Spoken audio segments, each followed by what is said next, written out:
Comme il a été dit, donc, j'enseigne la philosophie pour des étudiants, donc pendant leurs études supérieures, des étudiants qui préparent effectivement une licence de philo, mais également de psychologie, et puis des doubles parcours avec de la science politique, du droit, et également dans le domaine de l'éducation spécialisée.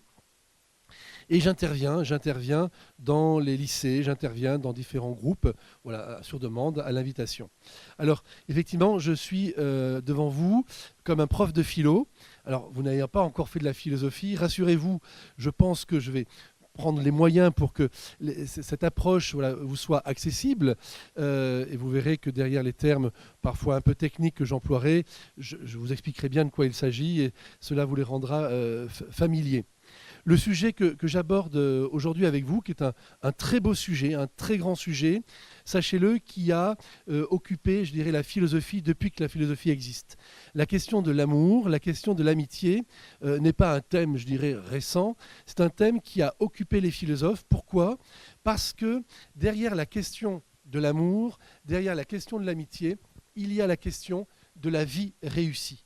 Et pour le dire rapidement, vous voyez, qui est le philosophe ? Le philosophe, c'est celui qui cherche à mettre son intelligence au service de sa vie pour bien vivre, pour pouvoir réussir sa vie le mieux possible.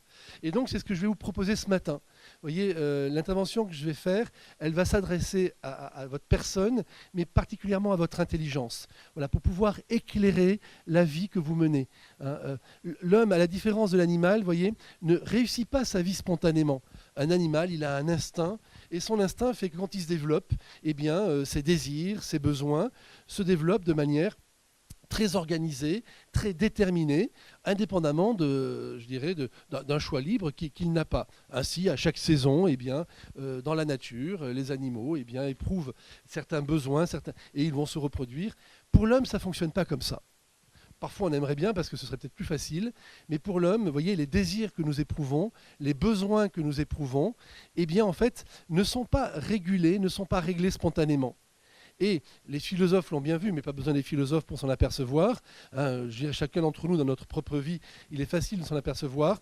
Nos désirs, tels qu'ils apparaissent, nos besoins, tels qu'ils apparaissent multiples, diverses, variés et bien souvent parfois contradictoires. À la fois j'ai envie et j'ai pas envie, je désire et je ne désire pas. Je ne sais pas exactement si je désire ou si je ne désire pas. Vous voyez, tout ce genre de problématiques qu'on connaît par cœur, eh bien, fait que l'homme, pour pouvoir grandir, pour pouvoir se développer, pour pouvoir devenir heureux, va avoir besoin d'utiliser son intelligence. Vous voyez, pas une intelligence qui va être là pour vous voyez, calculer, ça va être une intelligence pour me permettre de comprendre le sens du bien et le sens du mal. Vous verrez, et j'en parlerai surtout à vos camarades de terminale demain, vous savez qu'aujourd'hui, vous vivez une actualité tout à fait extraordinaire dans l'histoire même de l'humanité. Je le dis de manière un peu pompeuse, mais en même temps, ce ne sont pas des mots exagérés, avec, je dirais, l'avènement de ce qu'on appelle l'intelligence artificielle, qui va bouleverser énormément de choses. Et on n'en est qu'au début. Vous verrez, vous, déjà d'ici la fin de votre lycée, et puis a fortiori dans vos études supérieures, ça va, je dirais, changer considérablement même toutes les questions d'orientation, les questions du métier, les questions médicales, les questions de droit, enfin, les questions éducatives. On est dans un grand bouleversement, et on en est au début. Une chose que l'intelligence artificielle ne sera jamais capable de faire, vraiment, parce que ce n'est pas, je dirais, en son pouvoir, c'est d'être capable de discerner ce qui est bien et ce qui est mal pour ma vie. Il y a derrière une intelligence artificielle des hommes qui programment l'intelligence artificielle et qui vont dire, ça, on va programmer pour dire que c'est plutôt bien, on va programmer cela pour dire que c'est plutôt mal. Quand je dis cela, j'exagère pas. Vous savez, pour faire rapidement, il y a deux grandes intelligences artificielles, en fait il y en a plus, à vrai dire, mais il y a celle qui vient de la culture américaine, des États-Unis, ChatGPT pour ne pas la citer, et puis celle qui vient de la Chine. Et quand vous posez des questions un peu sensibles sur les questions politiques, sur les questions éthiques, sociétales, et que vous interrogez l'intelligence artificielle, vous allez voir que sur l'intelligence artificielle des États-Unis, vous allez avoir un type de réponses qui ne seront pas du tout les mêmes que celles qui viennent de la Chine. Pourquoi ? Parce que derrière, je dirais, le moteur de recherche, derrière le traitement des données, il y a des intelligences humaines qui, elles, ont décidé des valeurs qui allaient organiser les réponses que vous allez solliciter. Donc ce que je veux dire par là, c'est que quelque chose que ne remplacera jamais l'intelligence artificielle, c'est notre capacité humaine à pouvoir discerner, encore une fois, le bien, je dirais, du mal, le vrai du faux. Et c'est cela que le philosophe, vous voyez, veut prendre en charge. Et encore une fois, sans être trop long pour ce préambule, vous avez un chirurgien qui est très connu dans je dirais au niveau médiatique, qui écrit des livres, qui est souvent sur les plateaux télé, qui s'appelle Jérôme Alexandre, je crois que c'est Laurent Alexandre, et qui effectivement, chirurgien qu'il est, dit à qui veut l'entendre, et c'est le titre de son bouquin, un peu de manière polémique, un peu de manière provocatrice, mais il y a un fond de vrai, je pense, en disant que les études telles qu'elles existent aujourd'hui ne sont plus du tout adaptées à l'avènement de l'intelligence artificielle. Lui, il est médecin, il est chirurgien, il dit, aujourd'hui, un étudiant qui commence sa médecine, en fait, ce qu'il va apprendre ne lui servira à rien. Et donc, il encourage, alors encore une fois, de manière provocatrice, et puis pour susciter le débat, il encourage à ne plus faire d'études. Mais, dit-il, il ne s'agit pas de se rouler les pouces, il y a même une expression plus vulgaire pour dire cela, que je ne citerai pas, il ne s'agit pas de se rouler les pouces, il va s'agir, et c'est ça qui est pertinent, de cultiver son intelligence, de se cultiver pour être capable effectivement d'utiliser l'intelligence artificielle et de ne pas en être l'esclave. Alors vous voyez, le philosophe, lui, il fait ça depuis déjà des siècles. Et je dirais, c'est dans cet esprit-là que je vous parle, c'est qu'effectivement, en essayant de réfléchir sur ce qui est bien, sur ce qui est mal dans ma vie, et en l'occurrence sur quelque chose de central dans une vie humaine, la question qui touche à l'amour et à l'amitié, si notre intelligence ne cherche pas à discerner quel est le type d'amour, quel est le type d'amitié qui va m'aider à grandir, et quel est le type d'amitié, quel est le type d'amour qui au contraire va m'empêcher de grandir et va être nocif pour moi, va me rendre esclave de mes désirs, de mes passions, de l'autre, qui fait que si je veux éviter, et on va en reparler, tout ce qui dans l'amour peut être nocif, ambigu, en termes de dépendance, en termes d'abus de pouvoir, en termes de harcèlement, etc., des choses qui malheureusement font l'actualité de notre époque, eh bien, pour pouvoir être lucide par rapport à ça et ne pas faire n'importe quoi, ne pas se laisser entraîner par des manières d'être, des modes ou des pressions parfois extérieures, il est capital que nous soyons tous, chacun, par notre intelligence, de savoir ce que l'on veut, de savoir ce qui va être bon pour nous, et donc de le choisir, et de savoir ce qui sera nocif pour nous, et donc de vouloir l'éviter. Vous voyez, l'enjeu, il est là pour vous. Il est là. C'est de vous mettre face à votre jeune liberté. Vous n'êtes plus des enfants, vous n'êtes pas encore totalement des adultes, et vous êtes dans cette étape intermédiaire où justement, il est capital que vous soyez capable de devenir responsable de votre vie. Ça se fait progressivement, ça prend du temps, c'est normal. Et dans cette progression, dans cette croissance, il y a cette capacité, encore une fois, à être intelligent pour sa vie. Voyez, à être intelligent. Et le philosophe, je finis là-dessus mon propos, je dirais, introductif. Le philosophe, vous voyez, effectivement, il va chercher ce qui donne du sens par son intelligence, et nous sommes tous philosophes parce que nous avons tous une intelligence, chercher effectivement ce qui donne le vrai sens de notre vie. Le vrai sens de notre vie. Or, et philosophe d'ailleurs, si vous connaissez un peu, alors peut-être pas encore, vous avez fait un peu de grec, si, on peut faire du grec déjà au collège, philosophia, philo c'est je désire, j'aime, sophia, la sagesse, le savoir. Donc vous voyez, le philosophe, c'est quelqu'un qui aime, vous voyez, c'est quelqu'un qui désire. Alors il ne désire pas n'importe quoi, il désire peut-être une des plus belles choses, une des plus grandes choses, qui est la sagesse.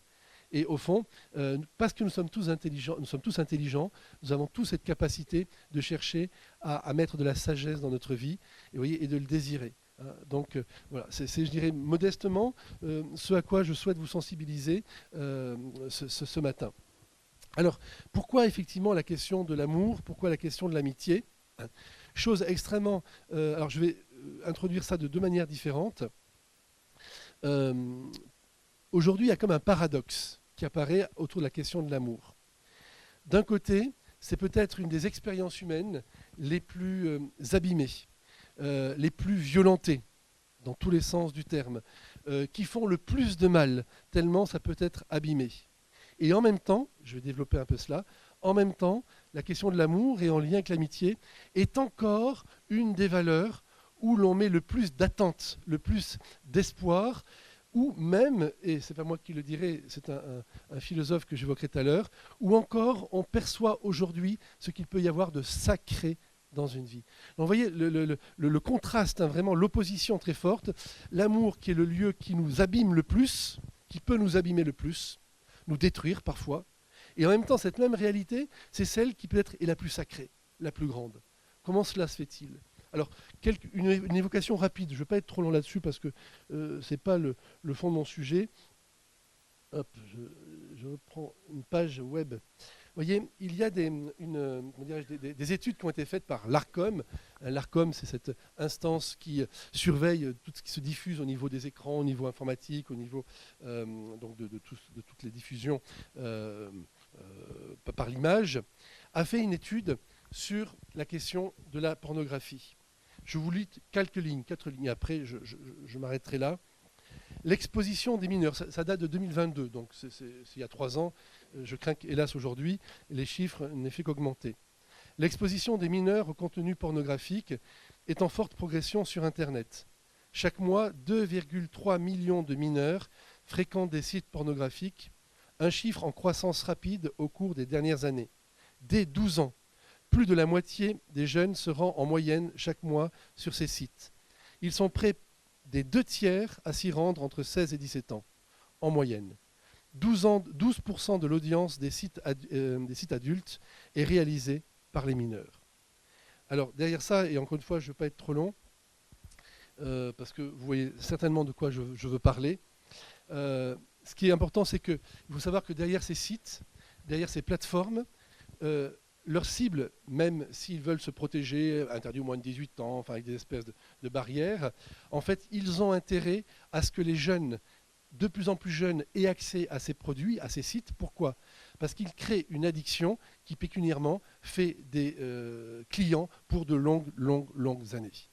Donc, vous voyez, il y a une espèce d'hypocrisie qui est voulue commercialement, de vouloir proposer ces produits, les rendre accessibles très facilement aux jeunes, parce que ce seront des gens qui vont devenir addicts et qui donc du coup vont payer et donc enrichir ces gens-là.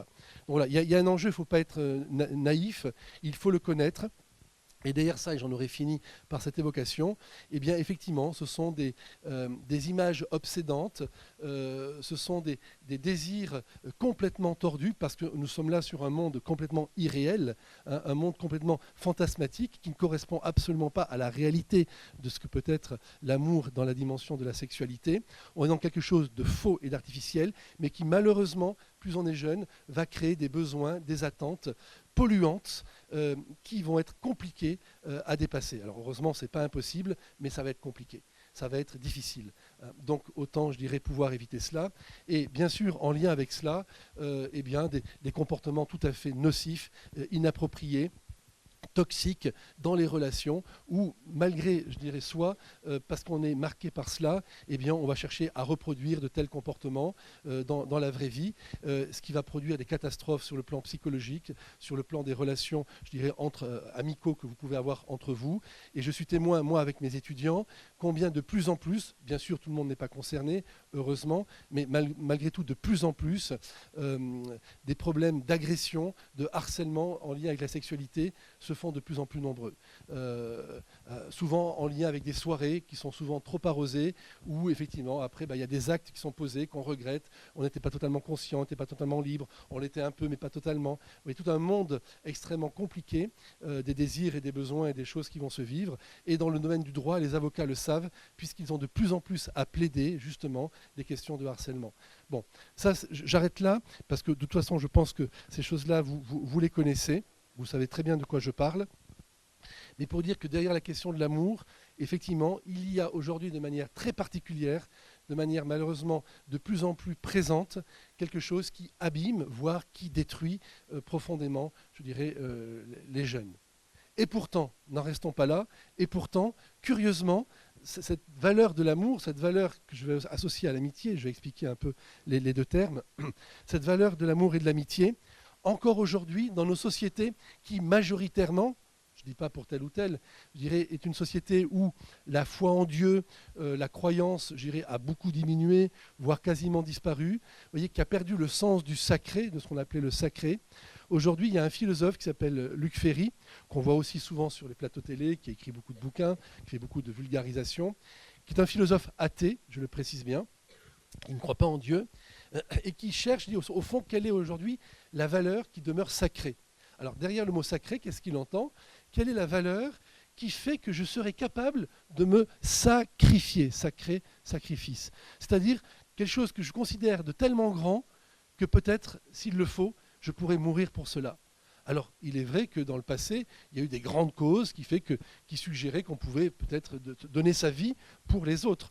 Bien sûr, la religion, le martyr, hein, c'est des choses qui ont existé, même si aujourd'hui ça existe de manière très violente et fanatique dans une certaine partie d'une certaine religion, mais dans notre religion, je dirais chrétienne, comme elle a tellement diminué, je dirais, dans notre pays, dans notre société occidentale, aujourd'hui, plus personne rêve de mourir martyr. Peut-être tant mieux. Hein. Mais en même temps, vous voyez, les grandes causes aussi. On ne veut plus mourir pour le communisme, on ne veut plus mourir pour sauver l'humanité de l'injustice. Vous voyez, toutes les grandes idéologies, suite à l'histoire du XXe siècle que vous étudiez ou que vous allez étudier, fait que le sens du sacré, vous voyez, a beaucoup disparu. Aujourd'hui, posez-vous la question, c'est très intéressant, si, dans l'hypothèse, hein, s'il y avait quelque chose qui pourrait justifier que vous donniez votre vie, qu'est-ce que ça pourrait être? Et Luc Ferry se pose la question. Il se pose la question parce que derrière ce qui me donne une raison possible de mourir, derrière cette question, il y a ce qui donne du sens à ma vie. Saint-Exupéry, un auteur que je vous conseille de lire, qui est très riche d'abord artistiquement, poétiquement, et puis en contenu de réflexion, dit au fond, ce qui me donne une raison de mourir, voilà ce qui me donne une raison de vivre. Donc vous voyez, il associe le sens de la vie à quelque chose de tellement grand, de tellement noble, que peut-être ça pourrait justifier que voilà, je puisse donner ma vie pour cela. Or, donc, Luc Ferry, que dit-il? Il dit, il reste une chose. Dans notre monde laïcisé, dans notre monde sans religion, sans Dieu, quand on fait un sondage, pour qui accepterions-nous de donner notre vie? Et il dit, nous accepterions de donner notre vie pour ceux qu'on aime, pour nos amis, pour nos proches, pour nos parents, pour nos enfants. Vous voyez, le sacré aujourd'hui, dans un monde laïcisé, il reste là. Donc quand je dis, vous voyez, pour ses proches, ses parents, ses amis, son époux, son épouse, ses enfants, on est bien dans des liens qui sont marqués par l'amour. Donc vous voyez, c'est bien, l'amour est bien aussi le dernier lieu où l'on cherche, où l'on attend, où l'on identifie le sacré. C'est-à-dire quelque chose d'immensément grand qui est capable de donner du sens à ma vie. Alors, d'une certaine manière, c'est pas si étonnant que ça que cette dimension, à la fois, elle donne le pire et à la fois, elle est liée au meilleur. Il y a un vieil adage que vous connaissez peut-être, vous voyez, la corruption de ce qu'il y a de meilleur produit le pire. Quand on abîme ce qui est grand, ça produit des catastrophes. Quand vous abîmez quelque chose qui est un peu médiocre, les conséquences sont un peu médiocres. Mais quand ce qui est abîmé, c'est ce qu'il y a de plus grand, ça donne comme effet le pire. Donc, vous voyez, ce paradoxe n'en est pas tout à fait un, dans la mesure où, effectivement, derrière l'amitié, derrière l'amour, il y a sans doute une des plus grandes expériences, je dirais, de notre humanité. Et c'est cela que je voudrais un petit peu débroussailler aujourd'hui avec vous, dans le temps que nous avons. Cette dimension-là, sachez-le, ce n'est pas uniquement quelque chose de notre époque, de notre civilisation. La question de l'amitié, et encore une fois, je ferai la différence entre l'amitié et l'amour, la question de l'amitié, de l'amour, a toujours été vue par les philosophes, par les hommes spirituels, par, je dirais, les moralistes, comme une des expériences clés de notre vie. Le vieil Aristote, 4 siècles avant Jésus-Christ, expliquait que l'homme, s'il avait tous les biens, s'il avait la fortune, s'il avait la santé, s'il avait la bonne naissance, s'il n'a pas l'amitié, ne choisirait pas de vivre. Et nous sommes dans un monde grec païen, donc on n'est pas dans un monde chrétien. Vous allez encore plus avant dans les mythes babyloniens du Moyen-Orient. Vous avez ce fameux mythe de Gilgamesh, peut-être vous en avez entendu parler ou vous en entendrez parler, Gilgamesh, effectivement, ce roi très violent, très brutal, que les dieux ont voulu adoucir parce qu'il avait des mœurs qui n'étaient pas acceptables, lui envoie une personne qui s'appelle Enkidu. Enkidu, qui lui-même est une espèce d'être humain mal dégrossi, très proche de l'animalité, qui va obliger Gilgamesh à avoir une attitude, on va dire, civilisatrice, éducative. Et voilà que Enkidu et Gilgamesh vont connaître une amitié absolument extraordinaire, dont les dieux vont tomber jaloux, en disant mais c'est quoi cette amitié entre ces deux êtres humains? Et pour cela, ils vont faire en sorte que Enkidu finisse par mourir, et Gilgamesh pleurera éternellement son ami Enkidu en disant mais voilà, pourquoi vivre maintenant que mon ami n'est plus? Donc pour vous dire quoi? Pour vous dire que derrière cette expérience-là, les siècles, les civilisations ont toujours identifié jusqu'à aujourd'hui une des plus grandes expériences de notre humanité. Et c'est pour ça que notre intelligence philosophique, votre intelligence philosophique, c'est-à-dire qui cherche le bien, doit venir éclairer cette expérience-là.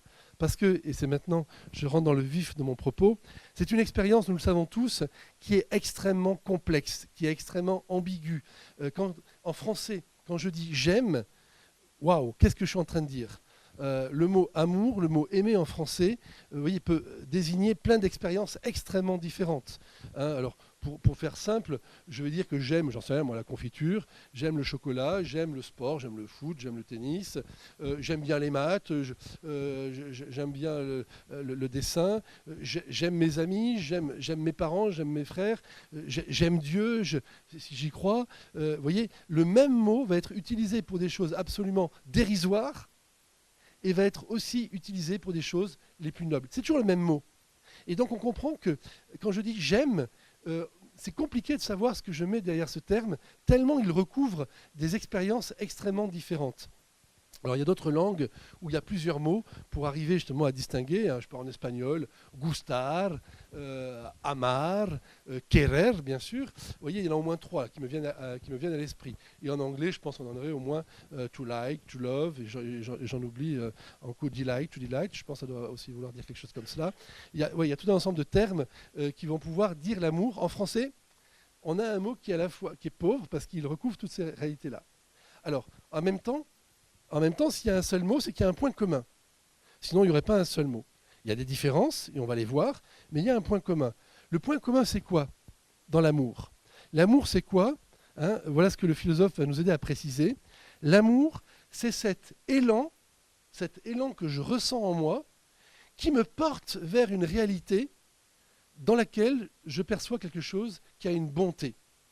Vous voyez, il y a une réalité qui a une bonté, c'est un bien, et elle m'attire. Et vous voyez, et dans l'attraction de cette réalité, il y a un élan qui naît en moi, un désir, c'est le désir qui va exprimer souvent cet élan, premièrement, qui fait que je veux me porter au-devant de cette réalité. Bon, on va faire le coup avec la confiture.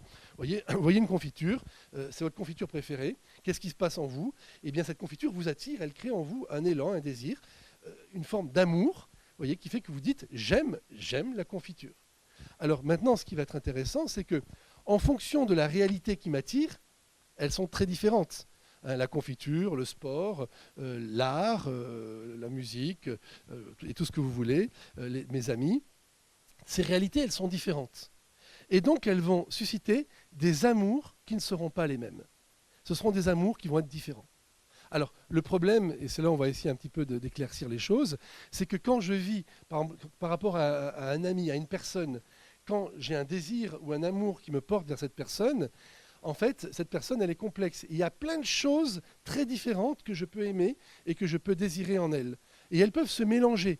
Et moi-même, je peux ne pas y voir très clair dans mes différentes manières d'être attiré par cette personne.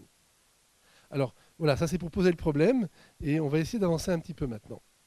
Alors, autre élément, donc voilà, l'amour, cet élan qui m'oriente, qui me fait aller vers cette réalité que je perçois comme étant ayant une bonté pour moi. Deuxième aspect, différence entre l'amour et l'amitié. Dans le mot amitié, il y a le mot amour qui est présent. Donc c'est quelque chose qui est lié à l'amour. Qu'est-ce qui caractérise l'amitié par rapport à l'amour? Principalement une chose, alors il y en a plus, mais principalement une chose, c'est qu'une amitié, c'est un amour qui implique nécessairement une réciprocité. C'est-à-dire que je ne peux pas être ami avec quelqu'un si cette personne ne me considère pas comme son ami. Alors que je peux tout à fait aimer quelqu'un qui ne m'aime pas en retour. L'amour n'est pas nécessairement réciproque, alors que l'amitié est nécessairement réciproque. voyez, par exemple, quand vous dites à quelqu'un, c'est vraiment, je te considère comme mon ami, et l'autre, bon, en gros, vous comprenez que ça ne va pas être votre ami. Parce que si lui, il ne veut pas être votre ami, il n'y aura pas d'amitié. Il n'y aura pas d'amitié. L'amitié implique la réciprocité. Alors, précisons, en disant cela, on dit que l'amitié, du coup, c'est un amour parfait. Pourquoi, chut, mademoiselle, pourquoi effectivement l'amitié est un amour parfait? Vous allez comprendre tout de suite, c'est très simple à saisir. Si l'amour, vous voyez, c'est un élan qui me porte vers une réalité qui a une bonté. Comment voulez-vous que je me donne à quelqu'un qui a une bonté si cette personne ne m'accueille pas? Je ne peux pas me donner. Quelqu'un qui ne vous accueille pas, vous ne pouvez pas vous donner. Et à l'inverse, comment voulez-vous recevoir l'amour de quelqu'un qui ne se donne pas à vous? Donc vous voyez, l'amour, effectivement, pour être parfait, implique le fait que je sois capable d'accueillir l'autre, l'amour de l'autre, mais pour ça il faut qu'il m'aime, et en même temps de me donner à l'autre, mais pour ça il faut qu'il m'accueille.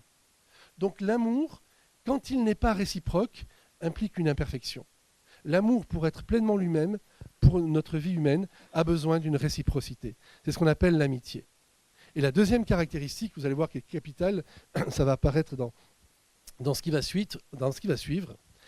À la différence de l'amour, l'amitié est toujours quelque chose que je vais choisir. Comprenez bien cela, et vous allez comprendre dans ce qui va suivre. Hein. Comprenez bien cela. L'amour, je peux aimer sans le vouloir. C'est-à-dire que, d'ailleurs, l'expression le dit, hein, en anglais, c'est joli, to fall in love. En français, on traduit tomber amoureux. Oui, quand je tombe, je ne fais pas exprès de tomber. Personne ne fait exprès de tomber, globalement. Hein. Donc, tomber amoureux, c'est quelque chose qui me dépasse. C'est quelque chose qui m'arrive. Je ne sais pas comment ça s'est passé, je ne comprends pas, je suis tombé amoureux. Donc, vous voyez, ce qui est intéressant, c'est que dans l'amour entre personnes, il y a quelque chose qui s'impose. Vous voyez, ce qui est lié à la passion, on va en parler. Il y a quelque chose qui s'impose à ma sensibilité. Il y a un jeu d'hormones qui est en train de se jouer aussi, il ne faut pas être naïf, et qui fait qu'il y a une espèce d'attirance, de désir, qui m'étonne, que je n'ai pas voulu, mais qui s'impose à moi. Et qui fait que derrière ça, il y a quelque chose où je ne suis plus tout à fait libre. L'amitié, c'est différent. L'amitié, bien sûr qu'il y a un sentiment, il y a un amour qui est présent, un sentiment, une affection, mais à un moment donné, elle va devoir être choisie pour que ce soit une amitié. Vous voyez, on choisit ses amis. Cette personne, et si on le choisit, c'est que mon intelligence va venir éclairer mon choix. Donc vous voyez, on n'est pas amis sans l'avoir choisi, sans l'avoir voulu. Hein, j'ai une petite fille qui a 9 ans, et donc qui est très copine, alors elle est très amie avec une autre de ses camarades, et elle dit « Ah, vraiment, c'est ma meilleure amie », enfin, bon, et puis elles ont tendance à faire un peu toutes les bêtises, voilà. Et je dis « Mais tu sais, si tu fais avec elle plein de bêtises, bon, voilà, des bêtises de gamines de leur âge, quoi, je dis « Mais tu sais, c'est pas ton ami, ça. Peut-être c'est une copine avec qui tu fais des bêtises, très bien, mais avec un ami, on ne fait pas de bêtises. Un véritable ami, on cherche à grandir ensemble, on cherche, je dirais, à avoir une dynamique qui est vertueuse. Hein, donc, actuellement, elle dit oui, mais elle me dit que si jamais je dis pas tel gros mot, elle me dit si jamais je fais pas ça, ça voudra dire que je suis pas son ami, elle voudra plus être mon ami. Ça fonctionne pas comme ça dans l'amitié. Il n'y a pas de chantage dans l'amitié. Dans l'amitié, on est face à des choix libres. Il y a une bonté que l'on repère en l'autre repère qu'on a une bonté, et on se choisit parce qu'on a cette bonté-là. Et parce que nous avons cette bonté, on veut s'entraider pour faire des choses qui sont bonnes. Donc, si elle te dit cela, et toi-même, si tu lui dis, parce que dans l'histoire, ma fille n'est sans doute pas aussi hors de reproche, même si c'est ma fille, eh bien, de fait, il y a un choix libre. Et je dis, mais une amitié, ça se choisit. C'est pas parce que vous vous entendez bien, c'est pas parce que voilà, vous êtes complices que vous êtes des amis. Non, non, non, pas du tout. Donc ça, oui, c'est très important à comprendre. Une amitié, ça se choisit librement en fonction de certains critères que je vais maintenant préciser. Alors, allons-y. Rentrons maintenant dans plus de précision.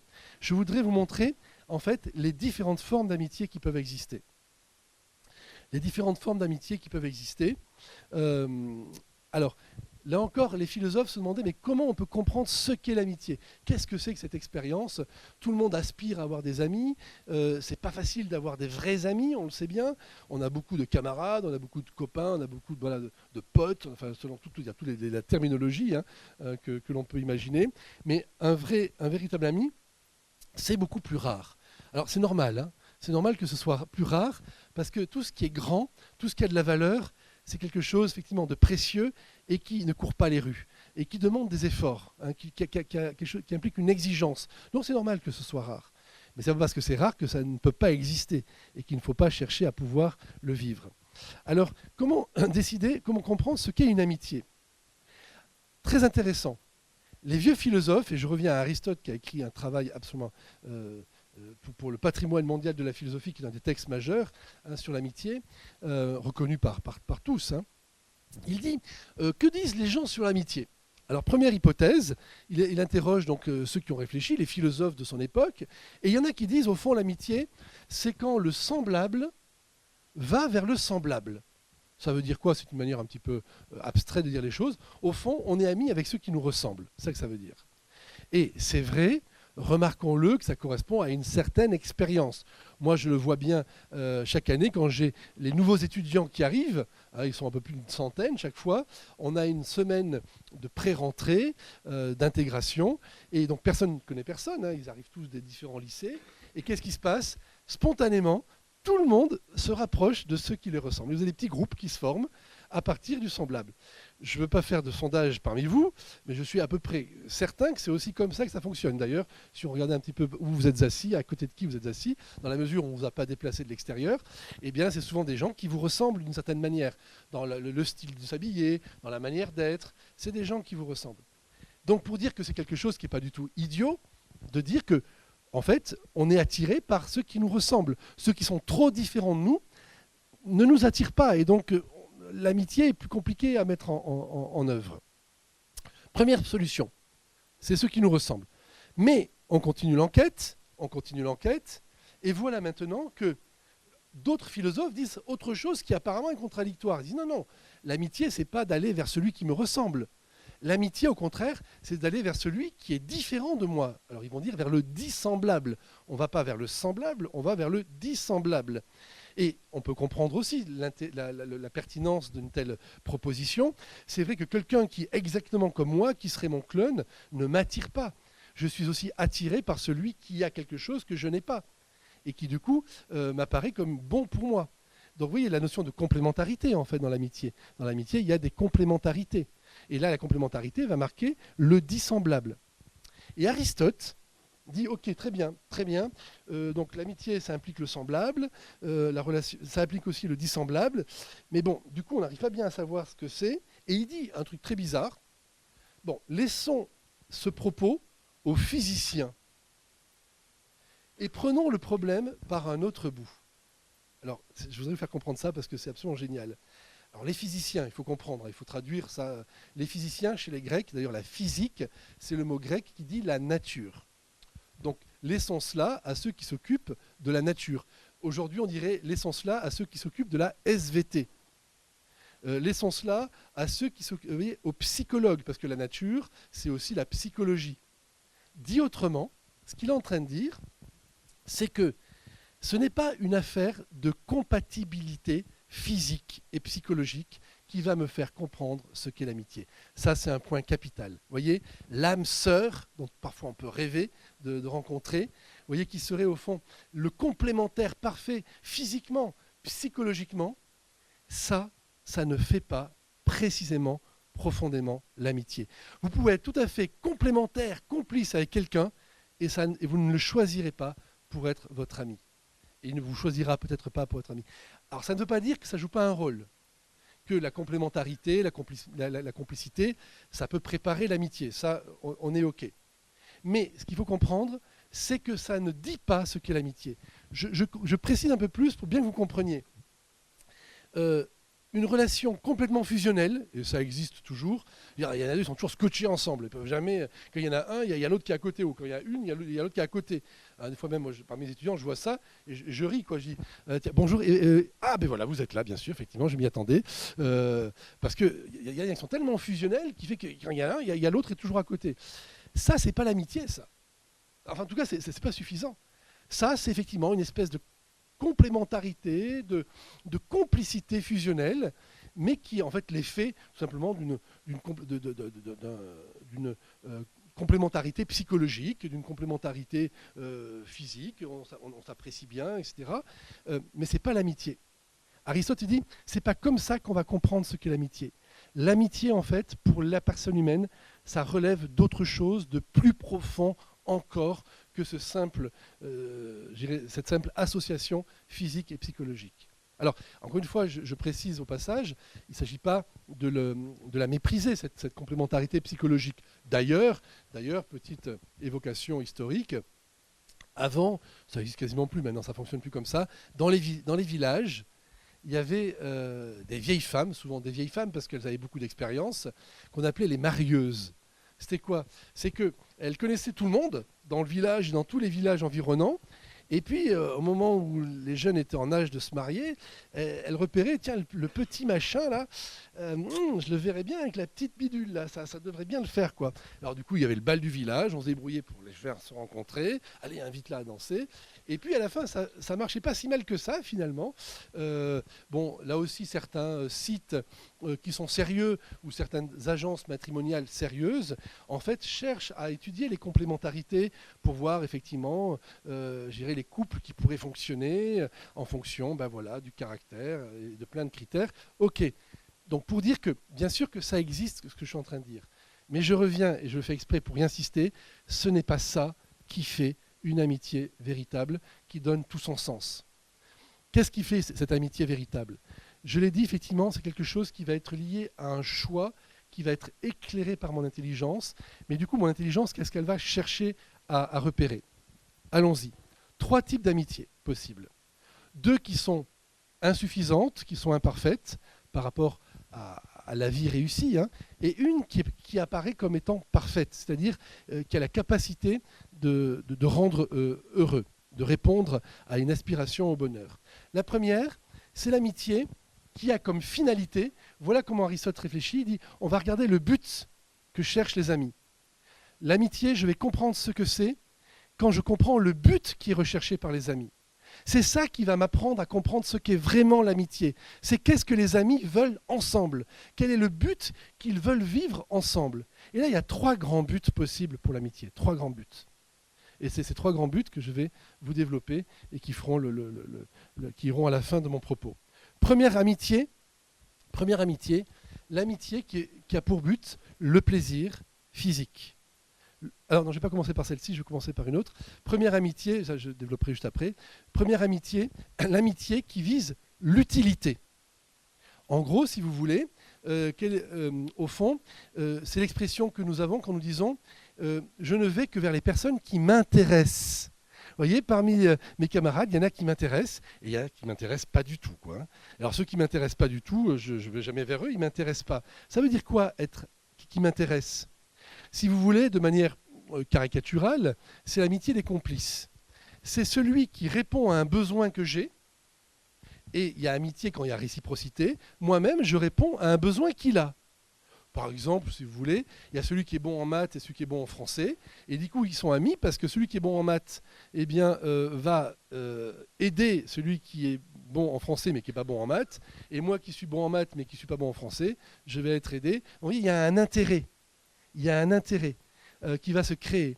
Et cette amitié, donc vous voyez bien, c'est que l'autre, je l'aime, ou en tout cas j'ai du sentiment pour lui, j'ai de l'affection, uniquement en fonction de ce qu'il m'apporte.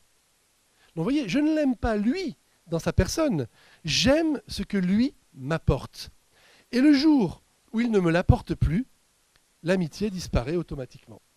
Voyez, parce que ce qui fait l'amitié, c'est le but commun. Le but commun, c'est quoi? C'est l'utilité réciproque que l'on a. Alors, il faut savoir que ce n'est pas forcément une mauvaise chose. Vous voyez, dans le monde professionnel, souvent, vous voyez, les amitiés professionnelles que nous avons, elles sont sous ce registre-là, ce qu'on appelle les collègues. Vous voyez, c'est qu'on a un but commun, on travaille dans la même entreprise, on travaille dans le même établissement, et donc on a des intérêts communs qui fait que chacun apporte à l'autre quelque chose. Et le jour, d'ailleurs, alors ça vous n'en avez pas l'expérience, mais peut-être ici, vos professeurs qui vous accompagnent en ont peut-être l'expérience, et le jour où, au moment de la retraite ou au moment d'un déménagement, il y a un collègue qui s'en va, eh bien, on lui fait la fête. Ce jour-là, il y a un pot, merci, parfois il y a un cadeau, et après, on ne donne plus de nouvelles. Terminé. Terminé. La personne ne donne plus de nouvelles, et nous-mêmes, on n'en demande plus. Sauf s'il y a eu une autre amitié, voilà, quelque chose de plus profond qui s'est lié, mais globalement, terminé, coupure radio. C'est normal, c'est pas choquant, parce que qu'est-ce qui faisait qu'on était amis professionnellement? Qu'est-ce qui fait qu'on était collègues? Qu'on s'appréciait bien? C'est qu'en fait, la raison d'être de notre lien eh bien, n'existe plus. Comme ça n'existe plus, il n'y a plus de raison de rester en contact. Tant que la raison d'être est là, l'utilité commune, on reste amis. Donc, vous voyez, ce sont des amitiés qui ne durent que le temps où l'utilité commune dure. Et remarquez bien, c'est quelque chose, et ce n'est pas forcément un mal, c'est une amitié qui est intéressée. C'est l'autre en tant qu'il m'apporte quelque chose pour moi. Donc, je vais prendre une petite formule qu'on va retrouver. J'aime l'autre, donc dans un sens très large, j'aime l'autre non pas pour lui-même et en lui-même, j'aime l'autre en moi-même, c'est-à-dire par rapport aux besoins que j'éprouve et pour moi-même, c'est-à-dire pour mon bien-être. Pour mon bien-être. Donc vous voyez, l'amitié instrumentale, qui est une première amitié, et là encore, réalisez, parce que ça peut exister entre vous, des gens qui viennent vers vous que parce qu'ils sont intéressés, parce que vous leur permettez d'accéder à tout un groupe d'amis auxquels ils n'accéderaient pas. Vous voyez, donc en fait, pourquoi tu es ami avec moi? Parce que grâce à moi, tu vas pouvoir être copain avec telle ou telle personne. Mais du coup, ou parfois, ça peut arriver, c'est plus rare, on est copain avec la fille ou le fils du prof, parce qu'on se dit qu'en étant bien copain avec la fille, peut-être ça fera quelques avantages par rapport au prof. Vous voyez, tous ces calculs-là, l'amitié utilitaire. L'amitié utilitaire. Voilà. Deuxième type d'amitié, deuxième finalité, deuxième but possible, c'est l'amitié de plaisir. Ce que recherchent les amis, c'est le plaisir qu'ils éprouvent grâce à leur ami. Plaisir ou bien-être, si vous voulez, au sens large. Et là, il y a deux niveaux. Il y a le plaisir physique. Il y a le plaisir physique, qui est tout simplement le plaisir que j'éprouve à travers mon regard, à travers le toucher, à travers l'ouïe, le timbre de la voix, l'aspect physique, l'odeur, enfin, la douceur de la main. Vous voyez, toutes les parties qui fait qu'il va y avoir un plaisir, qui fait que je vais aimer l'autre parce que quand il est là, je suis bien, j'éprouve du plaisir. Alors c'est très intéressant, c'est que ce plaisir-là, cette amitié-là, qu'on appelle une amitié effectivement, que les philosophes vont appeler l'amitié passionnelle, c'est à l'origine effectivement de ce qu'on appelle la passion amoureuse. Alors pas uniquement, on peut très bien être bien avec quelqu'un, avoir un bien-être, un certain plaisir, sans que ce soit nécessairement amoureux et sans que nécessairement ça implique une dimension de l'exercice de la sexualité. Mais c'est bien avec l'exercice de la sexualité que le plaisir va connaître quelque chose d'un certain maximum, une intensité tout à fait particulière. Et, il faut le dire, c'est souvent un type d'amitié, et c'est tout à fait normal, il n'y a rien de choquant à cela, qui domine à vos âges. Pour une raison très simple qui tient à l'étape de l'évolution de la croissance dans laquelle vous vous trouvez. Derrière effectivement le désir physique, derrière le plaisir physique, avec l'horizon possible de la relation sexuelle, c'est qu'il y a dans la nature humaine le fait que, n'étant plus des enfants, vous êtes en âge où vous pouvez commencer à procréer, biologiquement parlant. Or, effectivement, la nature fait que ça va être associé aux désirs qui vont avec. Et tout l'enjeu, effectivement, l'enjeu éthique de cela, ça va être effectivement d'arriver à comprendre comment moi je veux mettre de la lumière, de la vérité, du bien dans cette dimension-là. Alors, quelles sont les caractéristiques de cet amour? C'est un amour, il faut le savoir, qui d'abord est très véhément, extrêmement intense. Quand j'aime passionnément, quand j'aime physiquement, je le sais. Et ça se traduit, mon corps lui-même me le dit. Et parfois, du coup, ça se voit, tout le monde voit qu'on est amoureux. On commence à transpirer, on bégaye, on rougit, il y a des plaques qui apparaissent. Vous voyez, il y a tout un ensemble, on n'a plus faim, on est triste. Vous voyez, il y a tout un ensemble de phénomènes qui qu'est-ce qui se passe? Vous voyez, Astérix et Obélix qui est amoureux de Falbala. Et il n'a plus faim, il est dans la déprime. Et Astérix comprend qu'Obélix est amoureux. Vous voyez. Bon, pour vous dire quoi? Pour vous dire qu'effectivement, il y a quelque chose qui se voit, qui est très intense, qui est très immédiat parce que ça touche ma sensibilité. Et ma sensibilité, elle est extrêmement immédiate. Remarquez bien une chose, c'est un amour qui n'a pas la capacité, il faut être clair là-dessus, et vous allez comprendre tout de suite pourquoi, c'est un amour qui n'a pas la capacité de durer dans le temps. Pourquoi ? Parce que c'est un amour qui est lié donc à ma sensibilité elle-même qui est liée à mon corps. Or, justement, ma sensibilité avec mon corps change. Et surtout à vos âges, change très vite et tout le temps. Qui fait que quelque chose qui me plaît, quelqu'un qui me plaît quand je suis enfant, eh bien, ce n'est plus le même type de personne qui me plaît quand je suis adolescent, quand je suis jeune adulte, quand j'ai l'âge mûr ou quand je suis un vieillard. Vous voyez, parce que ma sensibilité, mon corps changeant, ma sensibilité changeant, ma psychologie changeant, eh bien, ce qui provoque en moi du plaisir n'est jamais le même. Ce qui fait dire aux psychologues, qui ont bien étudié ces phénomènes, un amour de ce type-là, un amour physique, un amour passionnel, durée de vie maximum 2 ans. Maximum. Bien souvent, c'est beaucoup moins longtemps, mais maximum 2 ans. Alors parfois, il y a quelques exceptions, ça dure un peu plus. Et en tout cas, si ça vient à durer beaucoup plus au-delà des 2 ans, c'est qu'en fait, la nature de l'amour a changé, c'est plus le même. Mais cet amour-là, dans ce qu'il est, il ne peut pas durer plus de 2 ans. Je me souviens, c'était ce lycéen, il y a une époque, j'intervenais, je travaillais dans un lycée, et j'évoquais ces questions-là. Et il y avait un garçon qui était très amoureux, il était en première, je me souviens. Il était très amoureux d'une jeune fille et qui vient me voir pour me demander conseil. Voilà. Et il me dit, mais vous pensez que ça pourrait être la femme de ma vie ? Alors je l'écoute avec beaucoup de bienveillance, beaucoup d'attention. J'essaye d'avoir un maximum de délicatesse. Et puis, il dit, vous pensez que ça pourrait être... Alors j'écoute bien comment il décrit les choses. Et je lui dis, non, je pense pas. Alors il dit, oh alors après je l'ai dit avec humour et il a compris. En fait, il me décrivait un amour-passion qui, en tant que tel, n'a pas la capacité de durer. Comprenez ça, vous allez le comprendre très vite. D'abord, peut-être parce que vous l'expérimentez vous-même. Mais, vous voyez, c'est un peu comme... C'est une image que je prends quand on a froid aux mains. C'est l'hiver, donc pour se les réchauffer, vous voyez, on se frotte les mains comme ça. Et puis au début, c'est agréable parce que les mains se réchauffent. Vous voyez, le plaisir qui fait qu'il y a quelque chose qui est bon et qu'on aime. Et vous continuez encore, et vous continuez encore, et vous continuez encore. Et plus ça va, plus les mains commencent à chauffer au moment où ça commence à brûler. Et là, il faut absolument que les mains se séparent, on n'en peut plus. La sensibilité, c'est ça. Un autre signe, pour que vous le compreniez bien, un disque, une musique que vous découvrez et vous l'aimez beaucoup. Et vous l'écoutez en boucle, et vous l'écoutez en boucle, et vous l'écoutez un peu moins en boucle, et puis après, vous l'écoutez plus. Vous vous en êtes lassé. La sensibilité s'est fatiguée. Alors parfois, après un grand laps de temps, la sensibilité qui s'est reposée va pouvoir à nouveau apprécier, et on va réécouter, je ne sais pas, 2 ans plus tard, 3 ans plus tard. Voilà. Mais vous voyez bien que notre sensibilité, elle est fabriquée comme cela. Elle n'est pas faite pour durer dans le temps. Qui fait qu'un amour comme cela est nécessairement éphémère.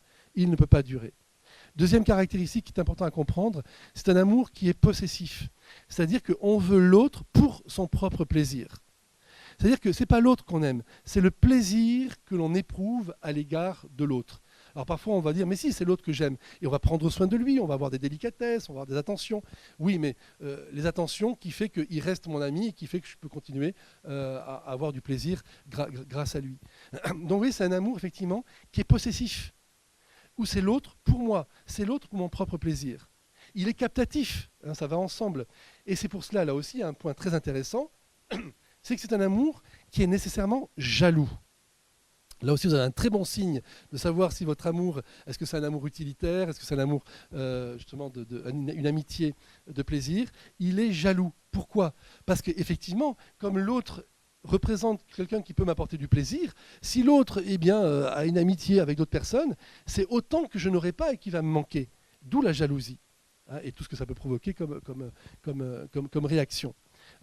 Donc vous voyez, c'est très intéressant de le savoir. Quand on est jaloux, c'est qu'il y a quelque chose en fait qui est très égocentré.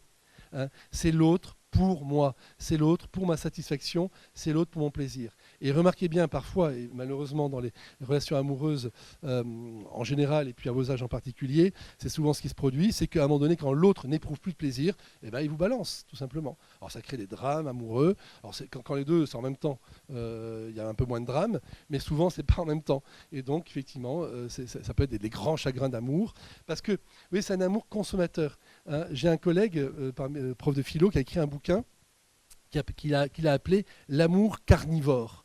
Vous voyez, il voulait décrire justement cet amour prédateur, cet amour justement qui cherche au fond, jouir de l'autre pour sa propre satisfaction, et ensuite à le balancer une fois que sa satisfaction a été atteinte. Et là, on comprend, vous voyez, c'est très important à comprendre, c'est que quand on est dans cette perspective-là, toute la question des abus, des harcèlements, des chantages, si tu m'aimes vraiment, tu ferais ça avec moi. Si tu ne veux pas faire ça avec moi, c'est bien la preuve que tu ne m'aimes pas. Alors comme on veut être aimé de l'autre et qu'on veut quand même dire qu'on l'aime, eh bien on se trouve coincé par ce genre de chantage. Mais je peux vous donner un truc très précis maintenant. La personne qui vous fait ce chantage, merci pour le renseignement. Je dirais, il ne vous aime pas, mais c'est évident. C'est lui qui l'aime et le plaisir qu'il a à travers vous. Hein. C'est clair. Donc il n'y a aucune amitié vraie qui va pouvoir se faire à partir de là. Hein. Ça, je vous le dis bien simplement. Le chantage dans ce domaine-là est le signe marquant du fait que cette exigence qu'il a à votre égard montre qu'en fait, ce qu'il veut, c'est jouir de vous. Alors, ce n'est pas forcément toujours très conscient de sa part. Hein. Je ne rentre pas dans Parfois, c'est très conscient. Hein, parfois, c'est très conscient. Parfois, ça n'est pas tant que ça. Parfois, c'est un intermédiaire entre j'en ai un peu conscience et j'en ai pas complètement conscience. Hein. La psychologie est toujours un peu plus compliquée que ça. Donc, vous voyez, au fond, dans l'amour de plaisir, et notons une dernière chose, dans cet amour physique, j'ai besoin de la présence de l'autre. On le voit bien quand il n'est pas là, ben, je suis malheureux. Il y a une souffrance de l'absence qui fait que on va passer des heures et des heures au téléphone, des heures et des heures en visio, mais même la visio ne suffira pas, même le téléphone ne suffira pas. Ce qu'on veut, c'est la présence proche de l'autre. Et là, les physiologues aussi, il faut le savoir, connaissent un processus qui s'appelle la proxémie, c'est un phénomène qui est lié aux hormones. C'est que dans cet amour physique, plus je m'approche de l'autre, plus j'ai besoin d'être encore plus proche de lui. Alors, moi, je le formule en termes moins techniques. La proxémie, c'est le phénomène de l'aimant. Vous voyez, deux aimants, plus ils s'approchent, plus en fait ils s'attirent et ont besoin du contact. C'est pour ça que cet amour, il faut y être très vigilant, parce que en fait, sa logique naturelle, dans le cadre d'un amour amoureux, hein, je suis dans ce cadre-là, il y aurait d'autres cas, c'est que dans cette logique-là, s'il n'y a que la dimension amoureuse, ça finit nécessairement par l'unité la plus forte qui puisse être, qui est liée à la sexualité. Donc c'est pour ça que tous les gestes qui sont posés ne sont pas neutres, parce qu'ils participent de ces aimants qui se rapprochent et qui vont demander toujours plus progressivement. Donc ça, il faut être lucide là-dessus et pas naïf du tout. Donc voilà, je dirais, premier type d'amitié, l'amitié physique. Et comprenez-le, quand c'est cette amitié qui domine, quand c'est celle qui est principale, eh bien, ça peut aboutir effectivement à ce que je viens de dire. En tout cas, c'est un amour égocentré, hein, qui est centré, les amis sont centrés chacun sur eux-mêmes. Deuxième type d'amitié, de plaisir. Hein. Vous voyez, donc amitié utilitaire. Deuxième amitié de plaisir. Et dans l'amitié de plaisir, il y en a deux, donc celle dont je viens de parler, l'amitié physique, le plaisir physique. Deuxième but, c'est le plaisir qui n'est pas physique, mais qui est lié à l'imagination. Ça, c'est plus subtil. C'est ce qu'on appelle l'amitié romantique, si vous voulez. Au fond, qu'est-ce qui caractérise l'amitié romantique ? Ce que j'aime en l'autre, ce que nous aimons mutuellement en l'autre, c'est l'idéal que nous nous faisons de lui. C'est-à-dire que nous idéalisons l'autre. Vous voyez, nous voyons quelque chose d'une perfection qu'il a, d'une qualité, et nous ne voyons plus que cette qualité, nous ne voyons pas tous les défauts, nous ne les voyons plus. Vous voyez, cette dimension idéalisante. Alors, petite illustration que j'aime bien donner. Alors, je ne sais pas s'il y en a qui sont passionnés de bande dessinée.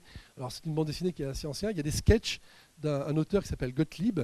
Et donc, ce sont des sketchs en bande dessinée. Et dans ces sketchs, à un moment donné, il dessine le prince charmant et la princesse charmante.